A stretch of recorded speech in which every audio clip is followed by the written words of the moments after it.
Today I landed in Iceland and it was my very first day. Our goal was to go to Iceland and fly fish and catch as many big fish as possible, catch them on film for a fly fishing film tour. Now, fly fishing to Iceland is a little bit different than what you think. Back in the United States, we were going through heat waves, and in Iceland, it was cold. It was almost snowy cold. This is what our car looks like in the morning when you're fishing in Iceland. Just a bunch of ice. You know, there's like heat waves going on back at home, and here we are in Iceland, and our cars are freezing in the middle of August. In today's video, I'm gonna go over what it was like the first few days of fishing in Iceland, some of the lodges that we went to, some of the roads that we traveled on. Dude, look at these things. First time in Iceland and you're fishing with these sandals.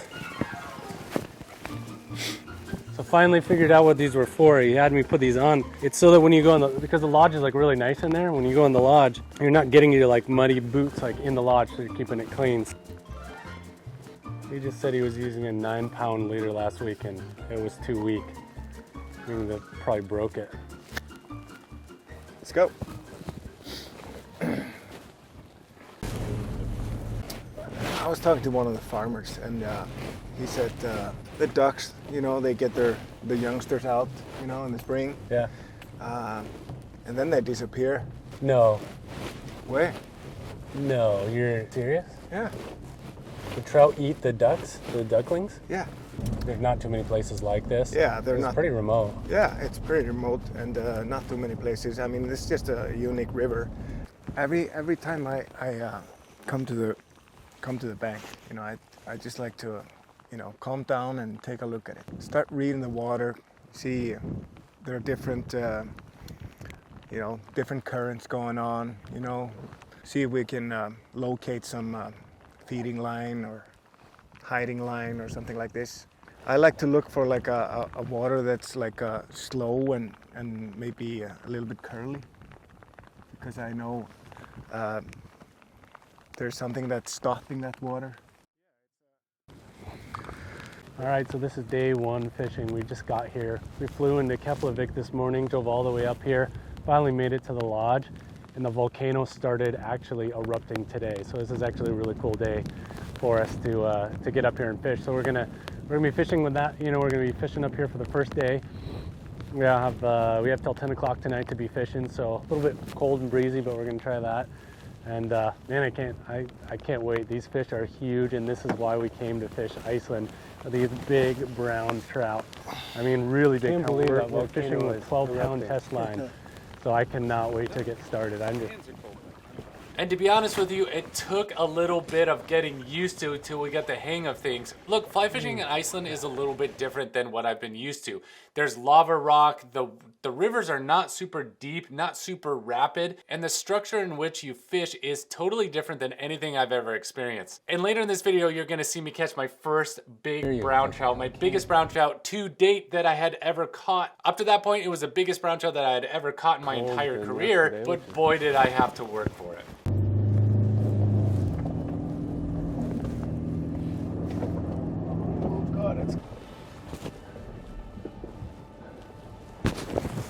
We go through a couple rocks in the road. Oh man. Okay.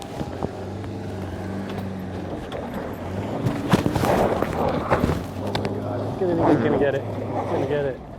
Fatty is all in the back. It's quite interesting. And you know, a new volcano starting today, making new lava. So All right, so we just got to our location. This is the second day, and we're gonna head down right now and fish with Gear for day two. The guys last night were showing me all these pictures of all these big fish, so I'm super excited. I mean, there's some absolute monster fish. Like, you know, they're going by centimeters, so they're like, you know, 55, 60, 62 centimeters, which is like 25, 26, 27-inch brown trout in here. Some of the biggest brown trout that I've ever seen in my life. They were showing me pictures. They caught those yesterday. They're right down here, so I'm pretty excited. But luckily the second day, things were about to change. We had a different guide, we had a different section of the river, and it took us a little while, but our luck was about to change. Brilliant guys were with us two other days. They're coming at the first time. And basically our lesson with them was their self-talk. Because one was new and he was not catching anything. And he was starting to say to himself, what am I doing wrong? What am I doing wrong? And I said to him, the terrible thing, the terrible self-talk. you're tearing yourself apart. So say to yourself, I'm closer to the next, I'm closer to the fish, I'm gonna get a fish. Say something like this and just keep on. And he starts catching and catching and catching. It was unbelievable. He was hugging me just a couple of hours ago and saying, you know, I learned more about myself fishing in this river than anything I've done in my life. The guys that we met from Yes, Wales? Yes, Really? yeah.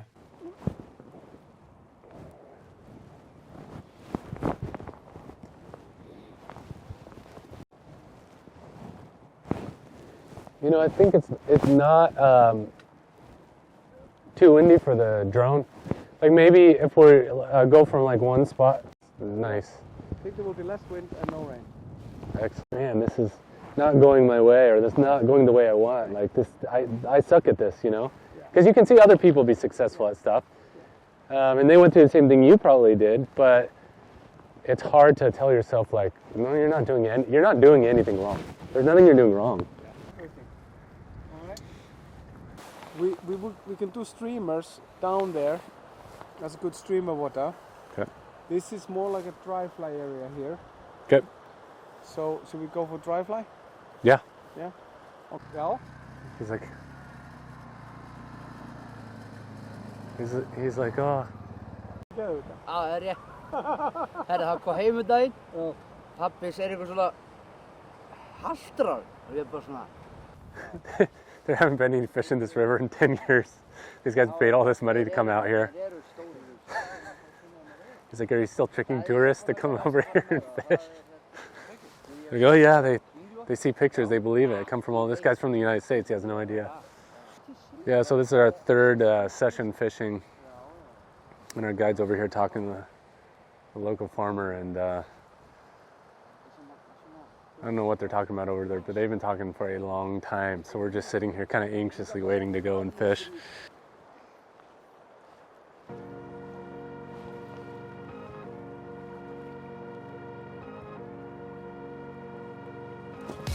Yeah. Yep. Oh. Oh. Oh. Oh. Oh my God, that's crazy. Oh my God, that was crazy.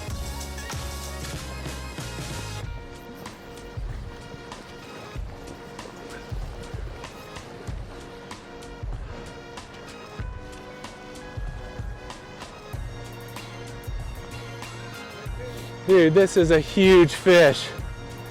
Oh my gosh. I like have all this lava rock, so I'm like, oh my gosh. Whoa! Oh. That was, oh my God, that thing was huge.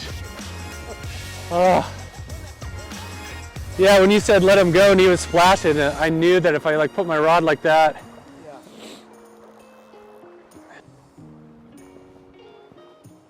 There. Oh my God, come right. Yes! No way! No way! Oh my God, that's a toad. Oh my God, that's a toad. No way! No way! Oh my God, look at the size of that thing. No unbelievable way. Oh my gosh. No way. Top one, I think, yeah. That was unbelievable. Top one, yeah. You got the net? He's good. Oh, dude, that was. Oh my God, look at the size of that thing. Eric, you think you can make your way over to the bank? The best shot is like this. When you see the hole and the head like this. No finger. Gotcha. Tail a little bit.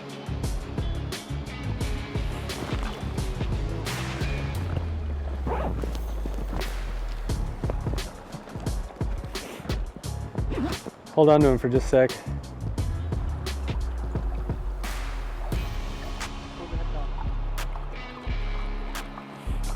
All right. Ready? There he goes.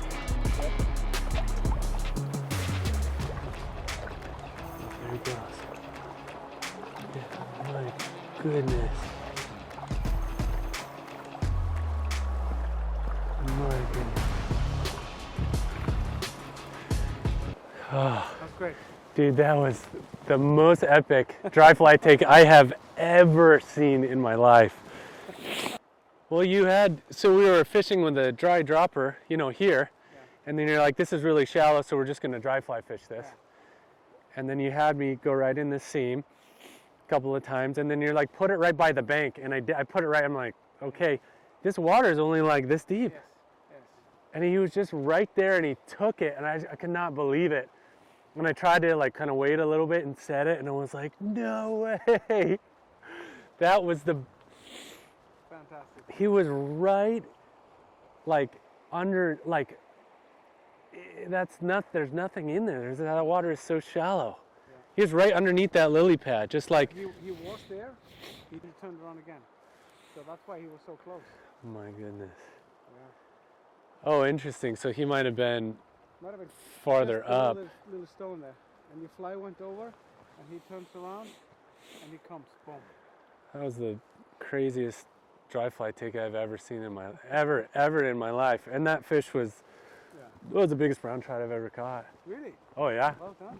Not hooked. The other one was the biggest one I hooked. That's probably the biggest hook. That one was double the size of this one. No way.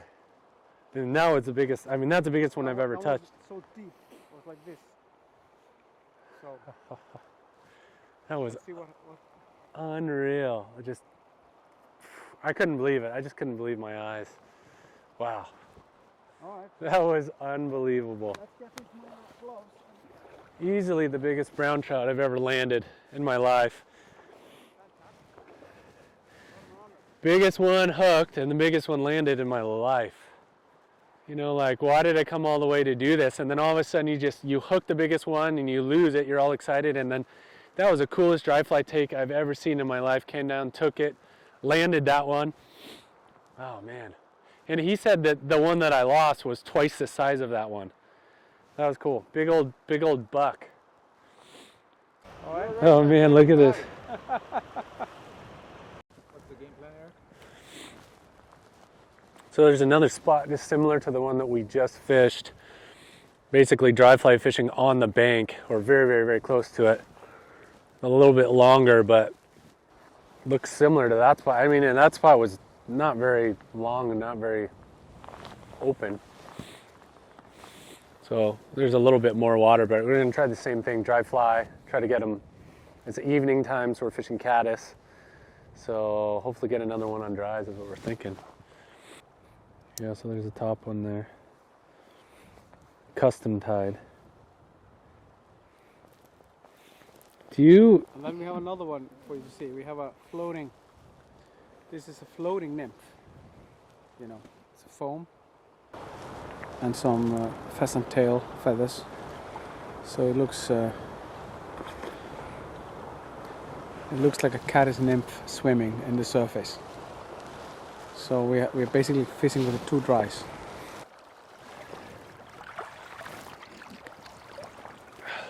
No, I did drink the water. Did you? And how did it taste?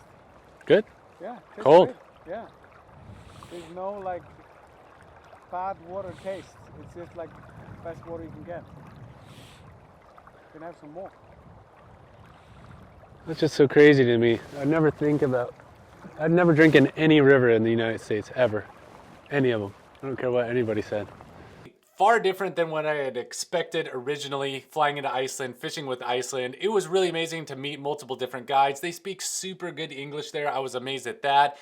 If anybody wants to go fly fishing to Iceland, if you've ever thought about doing it, I would have your expectations set really low, because when you're going here, you're expecting all these big brown trout to just come out of everywhere, rising brown trout like you see in the videos. You have to earn, there's a strange thing about this land that you have to earn your right to catch fish.